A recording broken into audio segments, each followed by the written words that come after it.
सुनिए, आज हम लाइव प्रोसेसेस वाला चैप्टर पढ़ रहे हैं।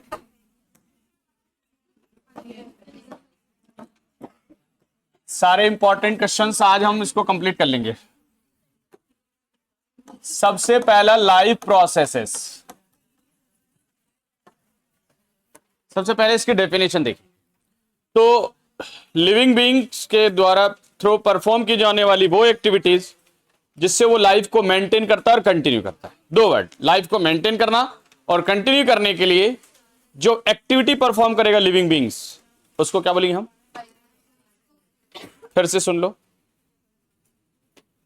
Activity perform by living being to maintain and continue their life is called life process. कौन सी एक्टिविटी है? एग्जांपल्स कौन सी हैं? Nutrition, respiration, digestion, excretion, circulation, transportation. ये सारी जो एक्टिविटीज हैं ये कौन परफॉर्म करता है? लिविंग बीइंग परफॉर्म करता है। इसे ही क्या कहते हैं हम? अच्छा, इससे क्या होता है? उसको एनर्जी मिलती है, उसकी ग्रोथ होती है और लाइफ मेंटेन रहती है। ठीक है, क्लियर है? अब एक क्वेश्चन और आएगा कि लाइफ को मेंटेन करने के लिए कौन सी एक्टिविटीज इंपॉर्टेंट है? तो यही सारे नाम लिख देंगे। लाइफ प्रोसेसेस जो हैं सारी की सारी वही कौन है? इंपॉर्टेंट। क्लियर है? सबसे पहला लाइफ प्रोसेसेस में आपका टॉपिक है न्यूट्रिशन। कौन सा टॉपिक है? जिन्हें बहुत डिटेल में पढ़ना है उनको यह भी पढ़ना पड़ेगा कि यूनिसेल्युलर में न्यूट्रिशन कैसे होता है? डिफ्यूजन के थ्रू। याद रहेगा, in unicellular living beings, unicellular living being क्या होते हैं? जो सिर्फ कितनी सेल के बने हैं? सिंगल सेल के। उनमें न्यूट्रिशन होता है डिफ्यूजन के थ्रू। डिफ्यूजन कैसे? वो क्या करेंगे, लिविंग बीइंग आके फूड के पास पहुंच जाएंगे तो फूड को अपने अंदर एब्जॉर्ब कर लेंगे। ये जैसे अमीबा में, जैसे ये चारों तरफ से फिंगर लाइक प्रोजेक्शन बना के फूड को अपने अंदर ले जाएगा और डाइजेशन करके बाहर कर देगा। ऐसे ही पैरामीशियम में कैसे होता है फूड?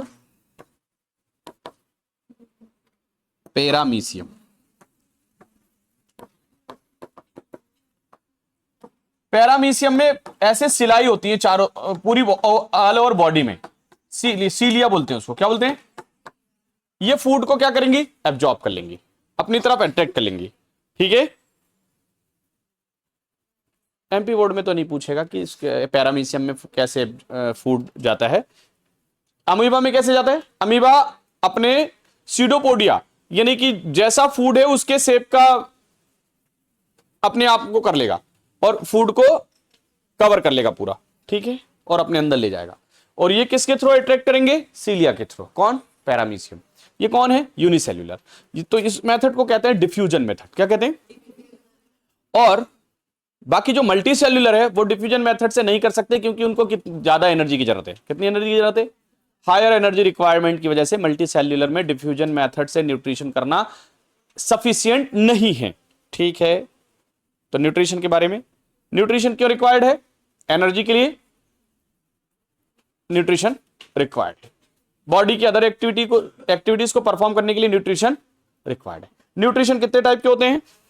2 टाइप के। न्यूट्रिशन के टाइप कौन है? 2। Autotrophic nutrition. कौन सा न्यूट्रिशन?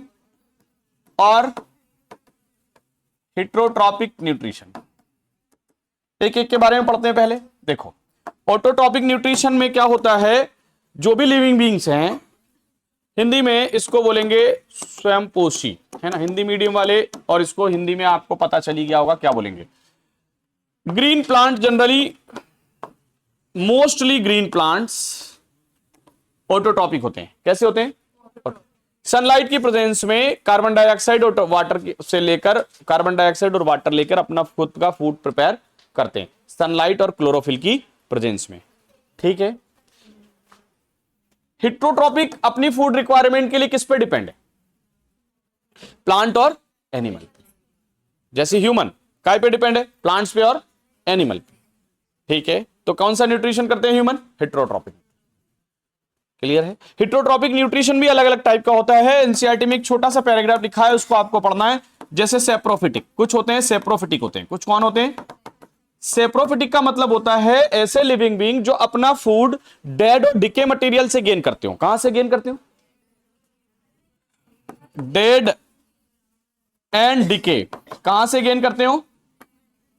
सड़े गले पदार्थों से गेन करते हो, जैसे बैक्टीरिया और माइक्रो ऑर्गेनिजम्स। डेड और डिके बॉडी के ऊपर जाएंगे और उसको डिस्ट्रॉय करेंगे, डिकम्पोज करेंगे। सैप्रोफिटिक। एक होता है पैरासिटिक। कौन होता है? Parasitic nutrition. पैरासिटिक न्यूट्रिशन में क्या होता है, जो लिविंग बीइंग है वो पूरी तरह से किसी दूसरे लिविंग बीइंग में गेस्ट बनकर, क्या बनकर, जैसे कस्क्यूटा,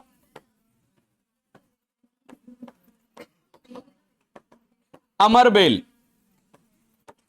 या अमरबेल क्या होती है, जो बड़े प्लांट होते हैं, बड़े ट्री होते हैं, उनके ऊपर आ जाएगी और अपने जो स्पाइक्स होगी इनके बड़े प्लांट के अंदर पहुंचा देगी और न्यूट्रिशन गेन करती रहेगी। जैसे मस्कीटोज देखा होगा आपने, आपकी बॉडी के ऊपर आएंगे ब्लड लेके चले जाएंगे, तो ये काय के ऊपर डिपेंड है? ह्यूमन बॉडी, एनिमल बॉडी के ऊपर डिपेंड। तो ये भी क्या है? Parasitic nutrition. काय का एग्जांपल है? पैरासिटिक। समझ गए ना? तो अगली बार मच्छर काटे तो काटने देना, बेचारा कहां जाएगा, है कि नहीं? नहीं, ऐसा नहीं करना है। सुन लिया? Parasitic nutrition. उसके बाद from other animal, nutrition from other, जैसे हम ह्यूमन प्लांट से लेंगे या एनिमल से लेंगे। ठीक है, तो ये हो गया हेटेरोट्रॉपिक के टाइप। अब एक वेरी इंपॉर्टेंट क्वेश्चन है इसी को लेकर, अभी इनके ऊपर बात करेंगे अपन, जो स्लाइड्स हैं इनके ऊपर भी बात करेंगे। ठीक है, यहां पे मैंने क्या लिखा है,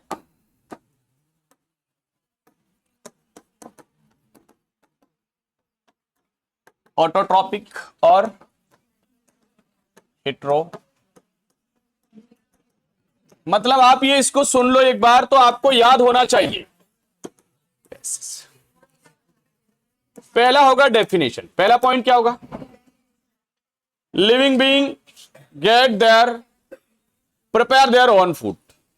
लिविंग बीइंग्स या organisms prepare their own food, can not prepare their own food. पहला पॉइंट। दूसरा पॉइंट होगा सोर्स। क्या होगा? Source of food. काई से बनाते हैं फूड? तो ये बनाते हैं CO2 एंड वाटर से। इनको काई की जरूरत है? कार्बन डाइऑक्साइड और ये कहां से लेते हैं?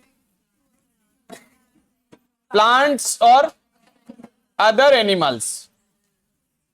और अब यहां पे मैं कुछ बातें अपने से लिखवा रहा हूं। क्लोरोफिल की जरूरत किसको होगी इस न्यूट्रिशन में? रिक्वायर्ड या प्रेजेंट, दोनों लिख सकते हैं, रिक्वायर्ड या, और यहां जरूरत नहीं है। अरे ह्यूमन और एनिमल को क्लोरोफिल की जरूरत है क्या? हमें है क्या कि हरे कपड़े पहन के धूप में चले जाएंगे, खाना पेट भर जाएगा? ऐसा नहीं होता, प्लांट में होता है। समझ गए ना? क्लोरोफिल। फोटोसिंथेसिस किस में होता है? फोटोसिंथेसिस यहां लिखेंगे टेक्स्ट प्लेस। एक पॉइंट बढ़ा लें, नोट्स में नहीं है। टेक्स्ट प्लेस इधर लिख लेंगे, नॉट टेक्स्ट प्लेस। ये पॉइंट बढ़ा लें, इजी है। Text place not text place, ये वाला पॉइंट ज्यादा लिखें आप उसमें। Text place not text place लिख लिया। Text place not text place. Chlorophyll text place not text place. अच्छा, सनलाइट की जरूरत किनको होती है? ऑटोट्रॉपिक। इनको होती है क्या? अपने को जरूरत नहीं है सनलाइट की, हालांकि जरूरत है विटामिन डी के लिए, पर ऐसा जरूरी नहीं कि भूखे मर जाएंगे, है ना? समझ गए ना? तो लिख लो सनलाइट भी। सनलाइट क्या लिख दोगे? रिक्वायर्ड, बहुत जरूरी है। इधर नॉट रिक्वायर्ड, रिक्वायर्ड और, तो 3 पॉइंट तो यही हो गए, क्लोरोफिल, फोटोसिंथेसिस और सनलाइट, सोर्स और डेफिनेशन। बाकी के पॉइंट अगर आप नोट से लिख रहे हैं तो अच्छी बात है, नहीं लिख रहे हैं तो कोई बात नहीं। 4 से 5 पॉइंट हो गए। ऑटोट्रॉपिक हेटेरोट्रॉपिक के हो गए कि नहीं हो गए? अच्छा, सिर्फ उसने डेफिनेशन पूछ लिया तो क्या करोगे? लिख दोगे, अच्छे से लिख दोगे, एग्जाम्पल लिख के आ जाओगे। और 2 नंबर में पूछे तो 3 डिफरेंस, 3 नंबर में पूछे तो 4 डिफरेंस, 4 नंबर में पूछे तो 5 डिफरेंस, है ना? 4 भी लिख सकते हैं, 5 भी लिख सकते हैं। आगे बढ़े। न्यूट्रिशन के बाद आते हैं हम, ये बात करेंगे इसके ऊपर। न्यूट्रिशन के बाद आ गए हम रेस्पिरेशन पे। कहां गए? रेस्पिरेशन। इतना याद रखना, यूनिसेल्यूलर में न्यूट्रिशन डिफ्यूजन मेथड से होता है, मल्टी सेल्यूलर में डिफ्यूजन मेथड सफिशिएंट नहीं होती। ओके, रेस्पिरेशन क्या है? एक बार रेस्पिरेशन की डेफिनेशन अगर आ जाए तो मैं आप लोगों को यहां पे थोड़ा सा लिख के बता रहा हूं, हिंदी में इसको श्वसन बोलेंगे। कई लोग अगर रेस्पिरेशन बोलेंगे तो कि सर सांस लेना और छोड़ना, नहीं, वो ब्रीदिंग होता है। रेस्पिरेशन का मतलब होता है फूड मटेरियल का डिकम्पोजिशन, फूड मटेरियल का combustion in the presence or absence of oxygen and energy is released, a process in which food material is burned or decomposes in the presence or absence of oxygen and energy is released। क्या बोला मैंने? ऐसी process जिसमें food material या product of photosynthesis decompose होता है oxygen की presence में या अब्सेंस में, क्या कहते हैं उसको? रेस्पिरेशन। जैसे जब मान लो प्लांट के अंदर फूड मटेरियल क्या बनता है? ग्लूकोज बनता है, और ह्यूमन भी जो भी कुछ खाएगा तो फाइनली काय में ब्रेक होगा? ग्लूकोज में। ऑक्सीजन हमने लेंगे, ऑक्सीजन हम ब्रीदिंग के थ्रू इनटेक करेंगे, लंग्स से होते हुए ब्लड में मिक्स होगी, 6 CO2 6 H2O plus 38 ATP, adenosine triphosphate, ATP बनेंगी। ओके, तो ये काई की प्रेजेंस में हो रही है? ऑक्सीजन की। तो यहां इसको लिख देंगे एरोबिक। क्या लिख देंगे? Aerobic respiration. और अगर ग्लूकोज बना है और बिना ऑक्सीजन के हो रहा है तो C2H5OH, 2 कार्बन को इथेन बोलते हैं, कल ही पढ़ा अपन ने, और एल्कोहल है तो ऑल, एल्कोहल है तो ऑल, प्लस यहां पर CO2 भी बनेगा। क्या बनेगा? CO2 और 2 ATP। कितने ATP? अगर इसको कैलोरी में नापें तो 673 किलो कैलोरी होगा, इतने ATP बना और इतने कैलोरी। और इसको नापें तो 21 किलो कैलोरी, यानी एक ग्लूकोज का एनेरोबिक रेस्पिरेशन हो रहा है। क्या हो रहा है? और ये कौन सा हो रहा है? एरोबिक। ये कौन सा हो रहा है? तो एक ग्लूकोज एनेरोबिक रेस्पिरेशन करने पर कितने कैलोरी एनर्जी दे रहा है? तो 21 किलो कैलोरी, और एरोबिक में 673 किलो कैलोरी। ठीक है, या 38 ATP या। अब आते हैं रेस्पिरेशन क्या होता है। अब प्रोसेस, रेस्पिरेशन एक ऐसी प्रोसेस है जिसमें फूड मटेरियल डिकम्पोज होता है ऑक्सीजन की प्रेजेंस में या अब्सेंस में, और क्या रिलीज होती है? एनर्जी। क्या कहते हैं इसको? रेस्पिरेशन। अगर ऑक्सीजन की प्रेजेंस में है तो एरोबिक, ऑक्सीजन की अब्सेंस में है तो एनारोबिक। इसमें रिएक्शन का इंपॉर्टेंस है। ग्लूकोज दिख रहा है आपको, काय की प्रेजेंस में ब्रेक होता है? ऑक्सीजन की प्रेजेंस में। 6 कार्बन डाइऑक्साइड बन रहे हैं, 6। ये 6 कहां से आए? 6 कहां से? बैलेंस करने के लिए। देखिए 6 कार्बन है, कितने कार्बन है? तो मैंने यहां इसके आगे कितने रख लिए? 6। ऑक्सीजन टोटल कितने हैं? 6 2 जा 12 और 6 18। यहां देखो 6 और 6 12 और 12 24। कितने हो गए? 24 हो गए ना। तो फिर इसमें चेंज करो। हमारे पास कितने हैं? 6 2 जा 12 और बैलेंस करो इसको। यहां पे अपन एक काम करते हैं, अभी 6 2 जा 12 ही है। कितने? 6 2 जा 12। तो एक काम करो, इसको भी 12 बनाओ।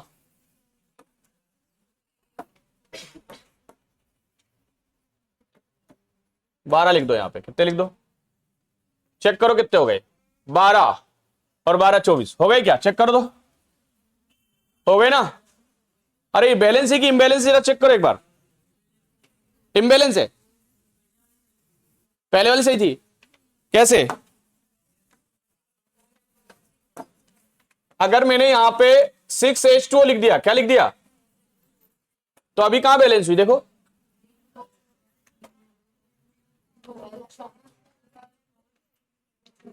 देखो 12 ऑक्सीजन और 6 18, इधर कितने हुए?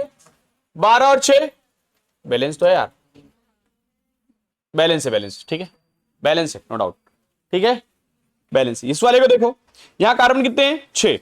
यहां कार्बन देखो 2 2 जा और 2 6। यहां हाइड्रोजन कितने हैं? 12। तो यहां देखो 5 और 1 6 हो गए 5 और 1 6, और अपने को कितने चाहिए, तो ये 6 हुए और साथ में कितने का मल्टीप्लाई कर देंगे अपन, 2 का मल्टीप्लाई करेंगे तो 6 2 जा कितने हो जाएंगे 12, यहां 2 यहां पे है और 2 यहां है गए 6 पूरे ऑक्सीजन है यहां पे। ओके, तो एरोबिक और एनारोबिक, ऑक्सीजन की प्रेजेंस है, ऑक्सीजन की अब्सेंस है। यहां CO2 और वाटर बन रहा है, क्या बन रहा है, और यहां एल्कोहल और CO2 बन रहा है। यहां 38 ATP बन रहा है, यहां 2 ATP बन रहा है। क्लियर है? ये जनरली ह्यूमन और एनिमल और हायर प्लांट्स में होता है, ये माइक्रो ऑर्गेनिजम्स में होता है, बैक्टीरिया वगैरह में होता है। अब डिफरेंस पे आते हैं, क्या लिखोगे डिफरेंस में, बोलो डिफरेंस में क्या लिखोगे, क्या लिखोगे डिफरेंस में,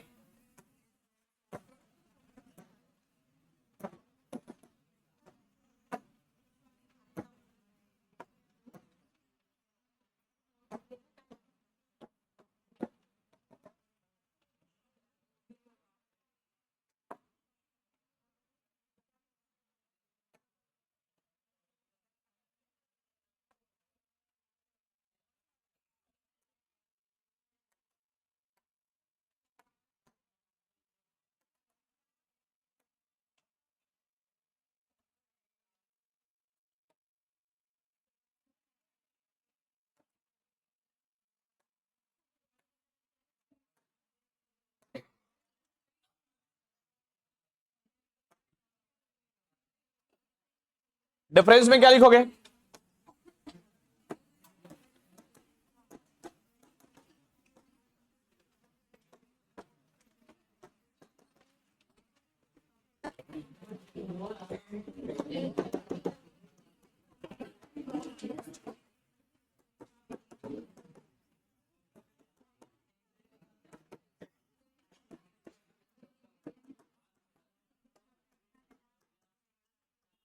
in the absence of oxygen. जल्दी से मुझे बाकी के 4 पॉइंट खुद से बोल के बताइए, क्या क्या होना चाहिए पॉइंट। हाँ, एक और बात, जब ग्लूकोज का कंप्लीट ऑक्सीडेशन होता है तो CO2 और वाटर बनता है, तो यहां लिखें कंप्लीट ऑक्सीडेशन, क्या लिखें, और यहां पे क्या लिखें, यहां पे 38 ATP फॉर्म्ड, 38 ATP या प्रोड्यूस लिखें ज्यादा अच्छा है। यहां कितने ATP, 2 ATP। यहां पे प्रोडक्ट क्या बनेंगे, बोलो प्रोडक्ट CO2 एंड, और यहां alcohol and carbon dioxide CO2। और क्या होगा, रिएक्शन लिख देंगे, क्या लिख देंगे, रिएक्शन। और जो एनारोबिक हो रहा है उसमें ऑक्सीजन की जरूरत नहीं है, पर एंजाइम की जरूरत है, काय की जरूरत है, जाइमेज एंजाइम रिक्वायर्ड होता है। ठीक है, इधर एंजाइम की जरूरत नहीं होती, उधर काय की जरूरत है, एंजाइम। फिर एक क्या लिख देंगे, एग्जाम्पल। फटाफट डिफरेंस रिपीट करो, 4-5 पॉइंट हमको पता होना चाहिए। एंजाइम्स नॉट रिक्वायर्ड, एंजाइम्स, इधर एंजाइम रिक्वायर्ड।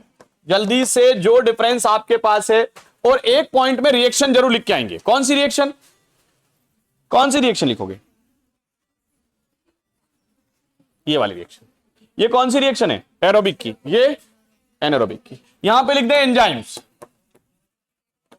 ठीक है,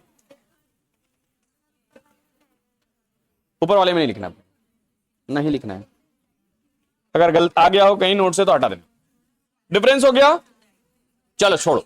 रेस्पिरेशन के बाद आपके बुक में टॉपिक में ब्रीदिंग, ब्रीदिंग मैकेनिकल प्रोसेस है। ब्रीदिंग कैसी प्रोसेस है, सुनिए जरा, कैसी प्रोसेस है।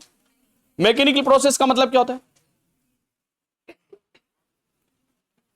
जिसमें मैकेनिकल वर्क हो कोई, जैसे सांस लेना, सांस, ये कैसा वर्क है, मैकेनिकल।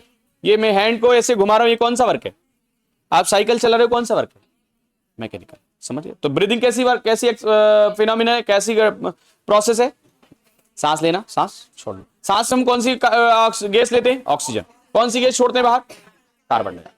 क्लियर है। कौन से रेस्पिरेटरी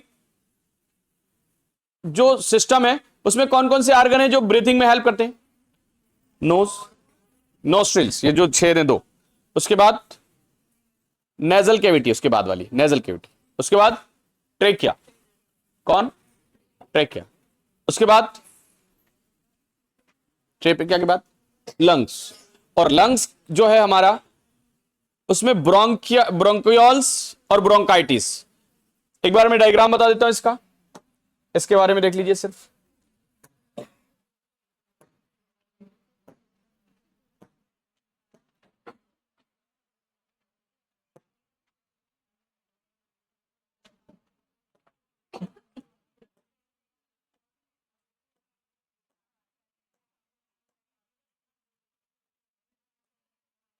ह्यूमन न्यूट्रिशन टूट गया ना, करते हैं उसको भी। देखिए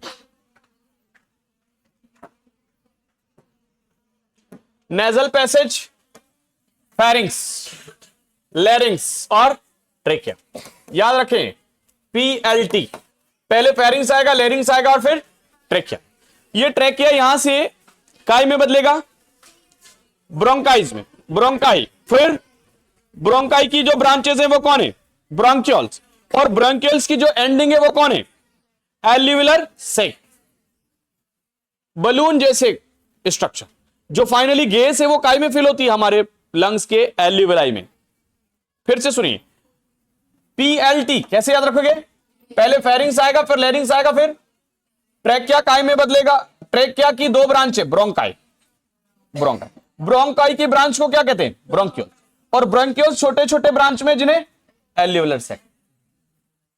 ठीक है, इनके अंदर क्या फिल होता है, एयर, गैस। क्लियर है, इसको कैसे याद करेंगे, BBL, ब्रोंकाई, ब्रोंकियोल्स और एल्यूविलर सेक। ट्रेकिया की ब्रांच ब्रोंकाई, ब्रोंकाई की ब्रांचेस ब्रोंकियोल्स, ब्रोंकियोल्स की छोटी ब्रांचेस जो बलून लाइक स्ट्रक्चर है वो एल्यूविलर। ओके, ये डायग्राम्स याद रहेंगे, अरे याद रहेंगे, ठीक है, सबने देख लिया, नेजल पैसेज, फेरिंग्स, लैरिंग्स, ट्रेकिया। उसके बाद ट्रेकिया कितने पार्ट में बट रहा है, दो ब्रांच, क्योंकि दो लंग्स हैं, उधर वाला इधर वाला, उसको क्या बोलेंगे, ब्रोंकाई। ब्रोंकाई की फिर ब्रांचेस आ रही हैं, ब्रोंकियोल्स, फिर ब्रांचेस आ रही हैं एल्यूविलर से। ठीक है, याद रहेगा सबको। चलो अब ये चालू हो जाएगा।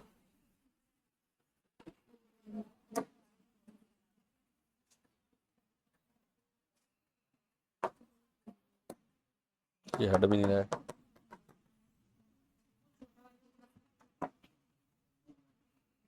देखते हैं। चलो आगे देख लेते हैं। रेस्पिरेशन पढ़ाया, एरोबिक एनारोबिक पढ़ा दिया है, ऑटोट्रॉपिक हेटेरोट्रॉपिक पढ़ा दिया। प्लांट का कुछ पार्ट अपन ने अभी छोड़ दिया है। ऑटोट्रॉपिक में वेरी इंपॉर्टेंट चीज हमसे छूट गई, रेस्पिरेशन के पहले फोटोसिंथेसिस। क्या छूट गया,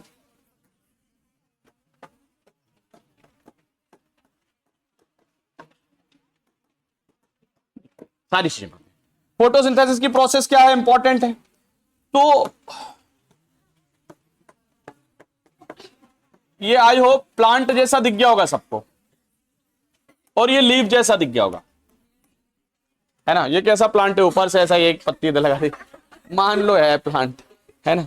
यहां से वाटर निकलेगा, मिलेगा, प्लांट को क्या मिलेगा, और एटमॉस्फेयर से CO2 मिलेगा, जो स्टोमेटा एब्जॉर्ब करेगा।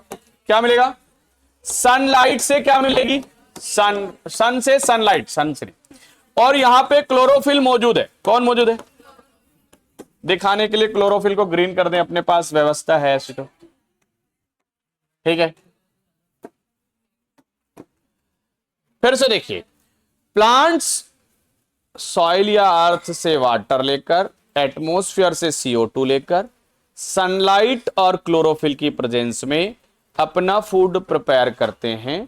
इस प्रोसेस को ही फोटोसिंथेसिस कहते हैं।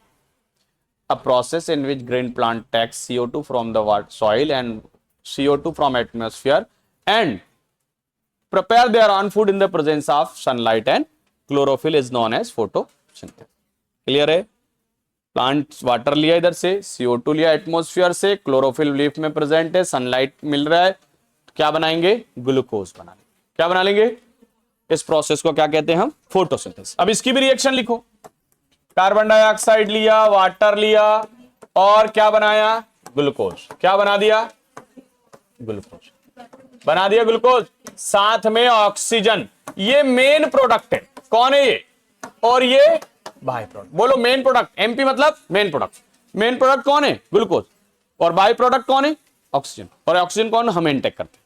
ठीक है, तो ये CO2 लेता है, प्लांट CO2 एब्जॉर्ब करता है। CO2 एक ऐसी गैस है जो ग्लोबल वार्मिंग करती है। क्या करती है? इसलिए प्लांट होना जरूरी है। इसलिए प्लांट को कट नहीं करना है, क्योंकि वो क्या कर रहा है? आपके एटमॉस्फेयर में ग्लोबल वार्मिंग से बचा रहा है हमें। ओके,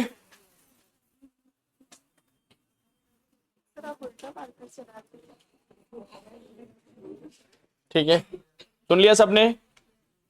बाय प्रोडक्ट क्या बनता है? ऑक्सीजन। अच्छा बताओ, फोटोसिंथेसिस में ऑक्सीजन रिक्वायर्ड है क्या? नहीं। फोटोसिंथेसिस में ऑक्सीजन रिक्वायर्ड है क्या? नहीं। बल्कि ऑक्सीजन क्या हो रही है? उसमें प्रोड्यूस हो रही है। क्या रिक्वायर्ड है? वाटर और CO2। और क्या रिक्वायर्ड है? क्लोरोफिल और सनलाइट। क्लियर हो गई बात? फोटोसिंथेसिस के डेफिनेशन लिख के आ जाओगे।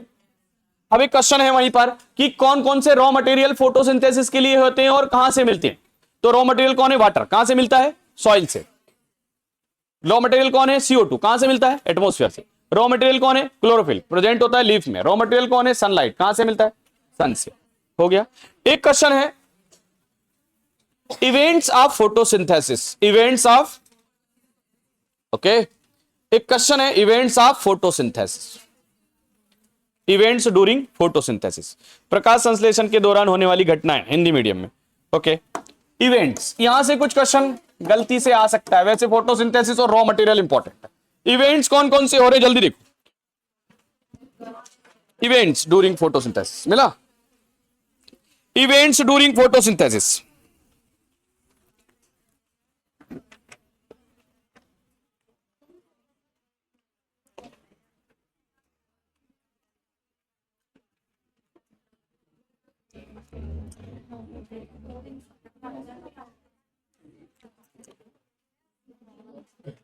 ये लो। पहला इवेंट्स है एब्जॉर्प्शन ऑफ सनलाइट। पहला एब्जॉर्ब क्या है?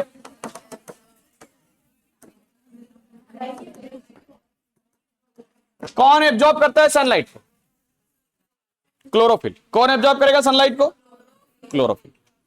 एब्जॉर्ब करने के बाद सनलाइट से वाटर का मॉलिक्यूल हाइड्रोजन और ऑक्सीजन में ब्रेक होगा। वाटर का मॉलिक्यूल काय में ब्रेक होगा?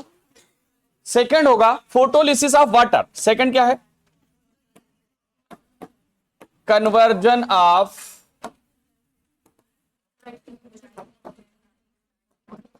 लाइट एनर्जी इनटू केमिकल, जिसको बोलेंगे फोटोलिसिस ऑफ वाटर। क्या बोलेंगे? फोटोलिसिस ऑफ, क्या होगा इसमें? इसमें H2O का मॉलिक्यूल H2 वाटर और O2 में क्या हो जाएगा? ब्रेक।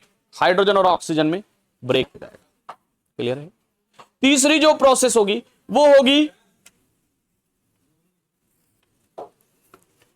CO2 का रिडक्शन। अगला क्या है? इसमें कार्बन डाइऑक्साइड का रिडक्शन होगा और ये काय में बदल जाएगा? कार्बोहाइड्रेट में। ओके,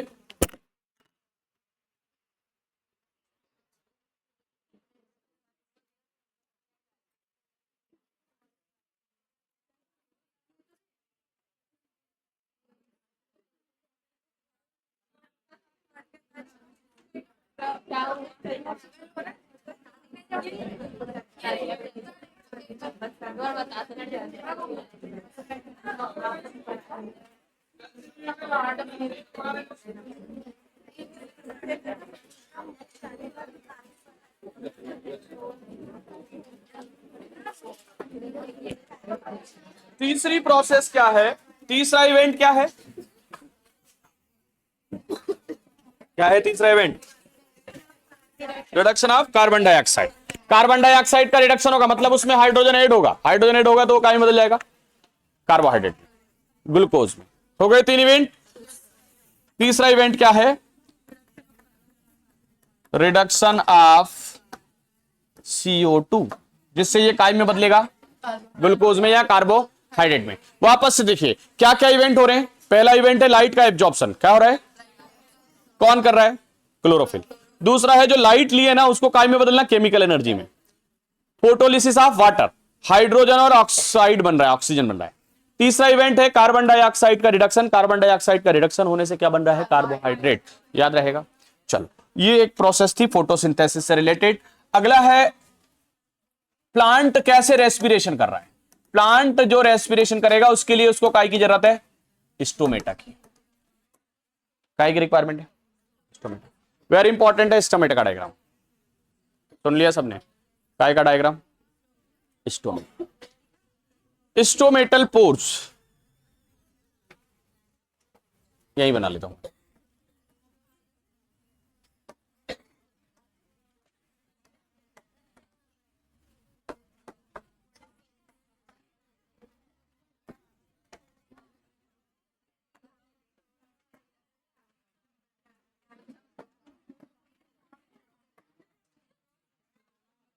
देखिए ये स्टोमेटा है,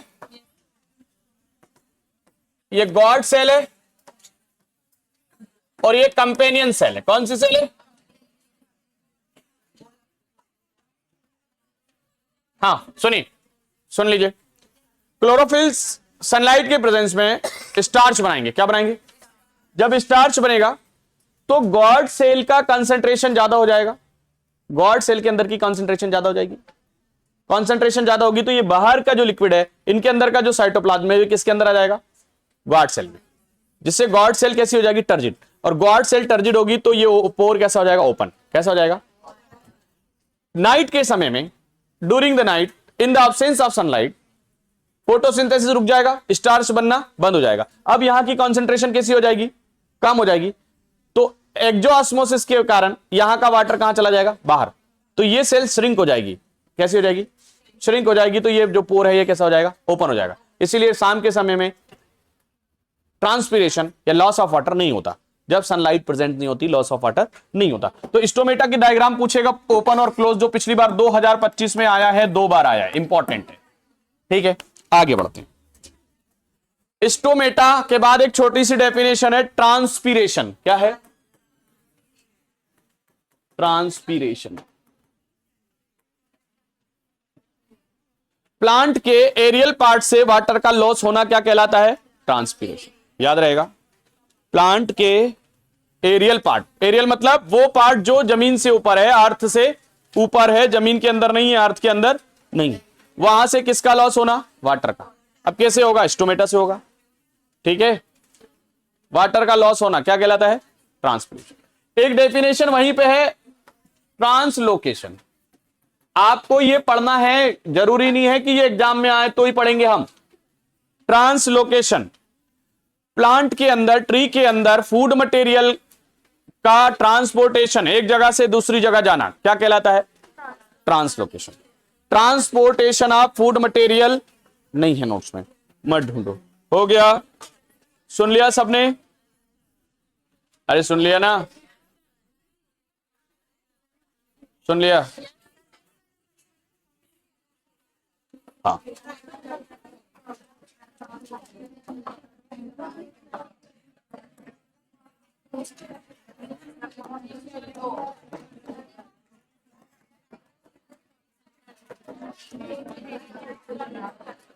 ह्यूमन हार्ट,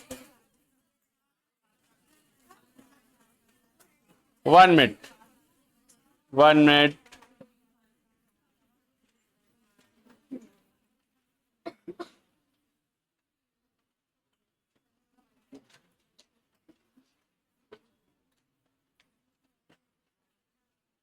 ह्यूमन हार्ट,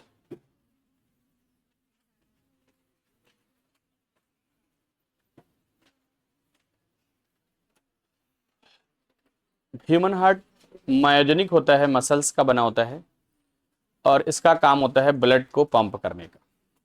इसका काम होता है ऑक्सीजनेटेड ब्लड को पंप करने का।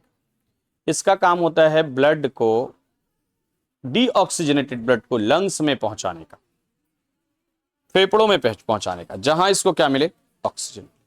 और जहां से इसकी कार्बन डाइऑक्साइड कहां पहुंचे, बाहर, और इसका काम होता है पंपिंग का।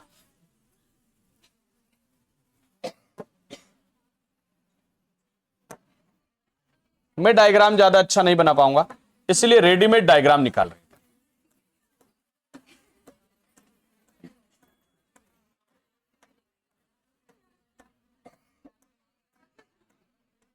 बातें नहीं करें,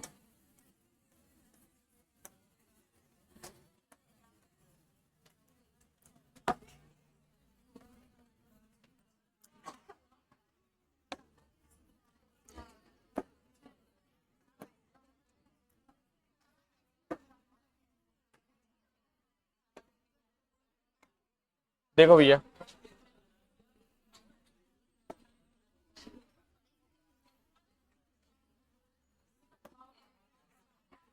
हो गया सेव, हो गया ना।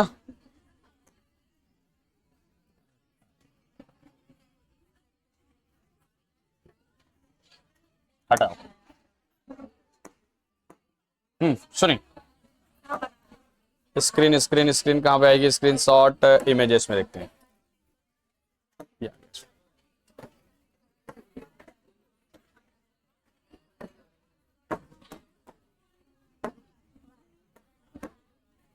सुनिए, जो कुछ हमारे स्मॉल इंटेस्टाइन ने एब्जॉर्ब किया है,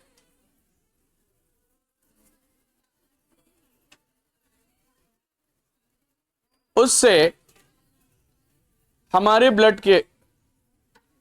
का जो फॉर्मेशन हो रहा है वो डीऑक्सीजनेटेड ब्लड है।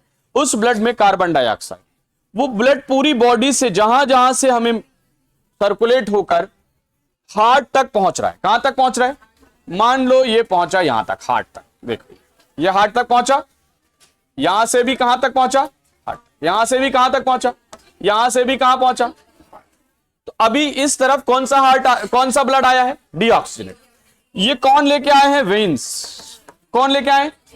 ये सारी के सारी वेन कहां छोड़ रही है ब्लड? वेना कावा में। कहां रिलीज कर रही है? वेना कावा में। कैसा ब्लड है ये? डीऑक्सीजनेटेड। ये पूरी बॉडी से कहां पहुंच रहा है? हार्ट में। पूरी बॉडी से हार्ट में कैसा ब्लड पहुंच रहा है? डीऑक्सीजनेटेड। ओके। अब ये हार्ट से ब्लड इन्वॉल्व से होते हुए, कहां से होते हुए? ये पहुंचेगा पल्मोनरी वेन्स में। कहां पहुंचेगा? और pulmonary veins, sorry pulmonary arteries में। काय में पहुंचेगा? और पल्मोनरी आर्टरीज जो होंगी, ये ब्लड को कहां ले जाएंगी? लंग्स में। कहां ले जाएंगी? लंग्स में। तो ये ब्लड जो डीऑक्सीजनेटेड था, हार्ट से होते हुए कहां पहुंच गया? पल्मोनरी आर्टरीज, और पल्मोनरी आर्टरीज से लंग्स में। अब इनके अंदर जो CO2 था, वो CO2 बाहर चला जाएगा। कहां चला जाएगा? ओके। अब हमने जो ऑक्सीजन इंटेक की थी, क्या इंटेक की थी? वो ऑक्सीजन इसमें मिक्स होकर पल्मोनरी वेन्स में मिलेगा। कहां मिलेगा? अभी यहां तक कैसा ब्लड था और इसमें कैसा आ गया? अब पल्मोनरी वेन से होते हुए कैसा ब्लड आ रहा है? ऑक्सीजनेटेड। देखो कलर चेंज हो गया। पल्मोनरी वेन्स में ऑक्सीजनेटेड यानी कि प्योर। ये वापस से कहां आएगा? हार्ट में। और हार्ट्स के वॉल्व से होते हुए कहां होते हुए? एओर्टा, और एओर्टा से कहां चला जाएगा? वापस से।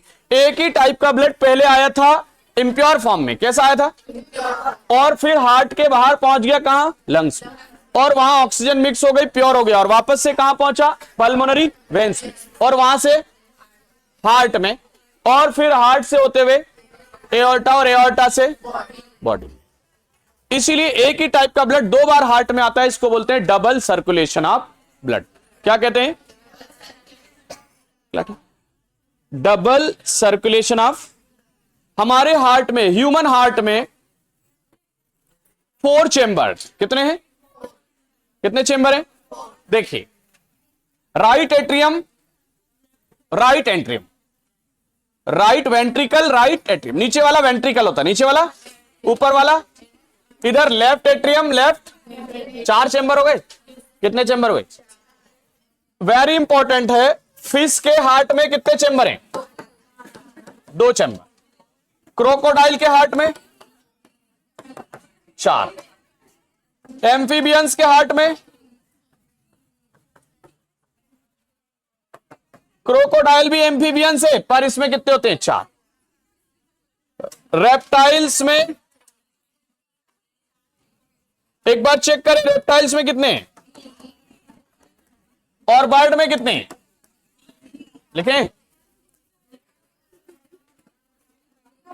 3। कितने होते हैं? याद रहेगा। फिश के हार्ट में कितने चेंबर हैं? 2। क्रोकोडाइल में 4।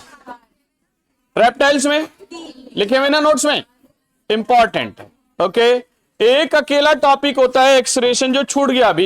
एक्सक्रीशन का मतलब होता है ह्यूमन बॉडी से वेस्ट मटेरियल को यूरिन के फॉर्म में बाहर निकालना। एक्सक्रीशन का काम कौन करता है? किडनी।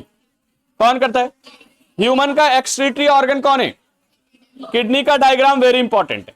किडनी के अंदर फिल्ट्रेशन यूनिट होती है जो ब्लड को फिल्टर करती है, ब्लड से यूरिया को अलग करती है। ब्लड से कौन करती है? किडनी। और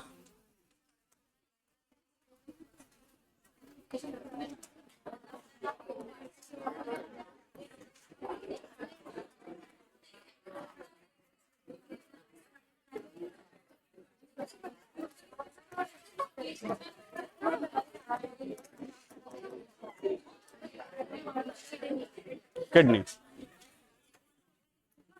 इसके अंदर नेफ्रॉन्स होते हैं, छोटे छोटे। कौन होते हैं?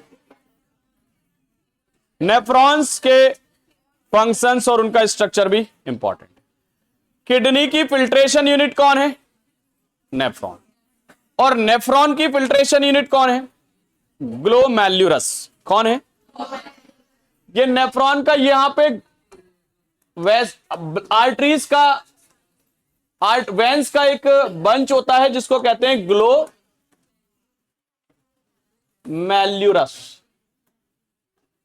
आपको किडनी का डायग्राम प्रिपेयर करना है, नेफ्रॉन का डायग्राम प्रिपेयर करना है, हार्ट का डायग्राम प्रिपेयर करना है,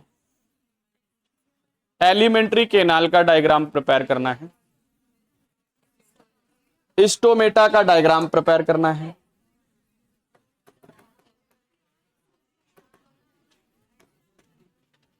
एलिमेंट्री कैनाल ह्यूमन। सबसे पहले डायग्राम आप बनाना इसका, है ना।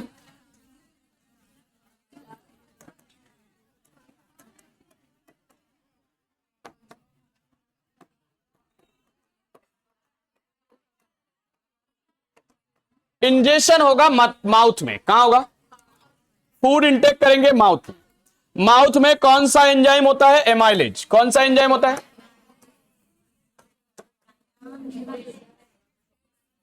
सलाइवरी एमाइलेज एंजाइम ग्लूकोज को डाइजेस्ट करना स्टार्ट करेगा। माउथ से होते हुए स्टमक में पहुंचेगा तो वहां होगा डाइजेशन। क्या होगा? डाइजेशन में 3 एंजाइम निकलेंगे, HCl, पेप्सिन और म्यूकस। कितने एंजाइम निकल रहे हैं पेट के अंदर? 3। डाइजेशन कहां होता है? स्टमक। HCl हमारे स्टमक के मीडियम को कैसा बनाएगा? एसिडिक, क्योंकि पेप्सिन वर्क कर सके। पेप्सिन एक एंजाइम है जो प्रोटीन को डाइजेस्ट करता है। पेप्सिन एक एंजाइम है जो। म्यूकस वो एंजाइम है जो HCl के इफेक्ट से हमारे स्टमक की इनर लाइनिंग को बचाता है। ठीक है। उसके बाद ये फ्लूइड डाइजेस्ट होकर स्मॉल इंटेस्टाइन में पहुंचेगा और वहां पे होगा एब्जॉर्प्शन। क्या होगा? एब्जॉर्प्शन कहां होता है? Small intestine. तो small intestine animal carnivore, carnivore की स्मॉल इंटेस्टाइन स्मॉल होती है। कैसी होती है? क्योंकि उनको कार्निवोर होते हैं, मीट खाते हैं, डाइजेस्ट करना आसान होता है, एनसीईआरटी में लिखा है, इसलिए इनकी स्मॉल इंटेस्टाइन कैसी होती है। और जबकि हर्बीवोर, कौन? हर्बीवोर की स्मॉल इंटेस्टाइन लार्ज या लॉन्ग होती है, क्योंकि वो सेल्यूलोज को डाइजेस्ट करते हैं। किसको डाइजेस्ट करते हैं? जिसमें टाइम लगता है। याद रहेगा, किसकी स्मॉल इंटेस्टाइन लॉन्ग होती है? कार्निवोर की हर्बीवोर? हर्बीवोर, क्योंकि हर्बीवोर को क्या डाइजेस्ट करना होता है? सेल्यूलोज, जो मीट के कंपैरिजन में लॉन्ग टाइम लेता है। उसके बाद एब्जॉर्प्शन के बाद फूड मटेरियल। अच्छा, स्मॉल इंटेस्टाइन में बाइल जूस निकलता है। कौन सा जूस? ये मीडियम को कैसा करता है? बेसिक। कैसा करता है? उसके बाद निकलता है ट्रिप्सिन। कौन निकलता है? ट्रिप्सिन, जो फैट को और अगेन प्रोटीन को डाइजेस्ट करता है। बेसिक मीडियम में प्रोटीन को डाइजेस्ट करता है। इसके बाद फूड कहां पहुंचता है? रीअब्जॉर्प्शन के लिए। कहां पहुंचता है? लार्ज इंटेस्टाइन में। कहां पर?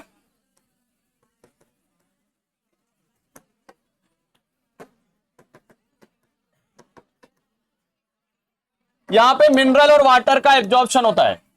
उसके बाद फूड हो जाता है इजेशन। इजेशन एनस के थ्रू फूड मटेरियल, जो वेस्ट मटेरियल है, उसको हम बाहर कर देते हैं। प्रोसेस देखिए, पहली प्रोसेस है इंजेशन। कहां होता है? माउथ में। माउथ में कौन सा एंजाइम सिक्रेट होता है? Amylase enzyme. डाइजेशन कहां होता है? स्टमक में। HCl निकलता है, पेप्सिन निकलता है, और HCl मीडियम को एसिडिक बनाता है, पेप्सिन प्रोटीन को डाइजेस्ट करता है एसिडिक मीडियम में। म्यूकस HCl के इफेक्ट से स्टमक की इनर लाइनिंग को प्रोटेक्ट करता है। एब्जॉर्प्शन होता है स्मॉल इंटेस्टाइन में। यहां पे कौन निकलता है? बाइल जूस और ट्रिप्सिन। बाइल जूस कहां पे आता है? लीवर से। ट्रिप्सिन भी वहीं से आता है। बाइल जूस का काम है मीडियम को कैसा करना? बेसिक। बेसिक मीडियम में काम करने वाला प्रोटीन डाइजेस्टिव एंजाइम है ट्रिप्सिन। बेसिक मीडियम में काम करने वाला प्रोटीन डाइजेस्टिव एंजाइम है ट्रिप्सिन, और एसिडिक मीडियम में काम करने वाला एंजाइम है पेप्सिन। ओके, उसके बाद फूड कहां पहुंचता है? लार्ज इंटेस्टाइन में। वहां पे क्या होता है? रीएब्जॉर्प्शन। अब फूड में कुछ नहीं बचता है, सब वेस्ट होता है, तो हम एनएस के थ्रू, एलिमेंट्री कैनाल के एंड पॉइंट के थ्रू इसको कर देते हैं बाहर।